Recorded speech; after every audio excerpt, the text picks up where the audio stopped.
ಚೆನ್ನಾಗಿ ಡ್ರೈ ಆಗಿರೋಂಥ ಕೊಬ್ಬರಿನೂ ಪೌಡ್ರ್ ಮಾಡ್ಕೊಂಡು ಹಾಕ್ಕೋಬೇಕು.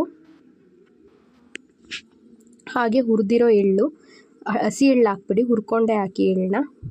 ಅದನ್ನು ಪೌಡ್ರ್ ಮಾಡಿ ಹಾಕ್ಬೋದು. ಇದು ಜಾಸ್ತಿ ದಿನ ಇಡೋದ್ರಿಂದ, ಸ್ವಲ್ಪ ಬಿಸಿಲಲ್ಲಿ ಒಣಗಿಸಿ ಹುರಿದು ಹಾಕೋದ್ರಿಂದ ಜಾಸ್ತಿ ದಿನ ಬಾಳಿಕೆ ಬರುತ್ತೆ ಪೌಡ್ರು. ಎಲ್ಲದನ್ನು ನೀಟಾಗಿ ಮಿಕ್ಸ್ ಮಾಡ್ಕೊಳ್ಳಿ. ನಿಮ್ಗೆ ಯಾವುದು ಡ್ರೈ ಫ್ರೂಟ್ಸು ಬೇಕು, ಇಷ್ಟ ಆಗುತ್ತೆ ಆ ಡ್ರೈ ಫ್ರೂಟ್ಸ್ ಎಲ್ಲ ಹಾಕ್ಕೋಬೋದು. ನಾನಿಲ್ಲಿ ಕಡಲೆ ಬೀಜನೂ ಹುರಿದಿಟ್ಕೊಂಡಿದ್ದೆ, ಅದನ್ನು ಪೌಡ್ರ್ ಮಾಡಿ ಹಾಕ್ಕೊಂಡೆ. ಹಾಗೆ ನೀವು ಇದಕ್ಕೆ ಕಲ್ಲು ಸಕ್ಕರೆ ಅಥವಾ ಬೆಲ್ಲನೂ ಆ್ಯಡ್ ಮಾಡ್ಬೋದು. ನಾನಿಲ್ಲಿ ಬೆಲ್ಲ ಹಾಕಿದ್ದೀನಿ, ಅದು ವಿಡಿಯೋ ಮಿಸ್ ಆಗಿದೆ. ಹಾಗೆ ನಾನಿಲ್ಲಿ ಸುಮಾರು ಪಿಸ್ತನೂ ಬಿಡಿಸಿಟ್ಕೊಂಡು ಅದನ್ನು ಪೌಡ್ರ್ ಮಾಡಿ ಹಾಕಿದ್ದೀನಿ. ಇದನ್ನು ತುಂಬ ವೀಕ್ ಇರ್ತಾರಲ್ಲ ಅವ್ರಿಗೆ ಕೊಡಬೇಕು. ತುಪ್ಪ ಹಾಕಿ 1-2 ಸ್ಪೂನು ನೆನೆಸ್ಬಿಟ್ಟು ಅಥವಾ ಹಾಲಲ್ಲಿ ನೆನೆಸಿ ಈ ಥರ ಲಡ್ಡುನಾದರೂ ಮಾಡಿ ತಿಂದರೆ ಆಯಿತು, ಅಷ್ಟೇ.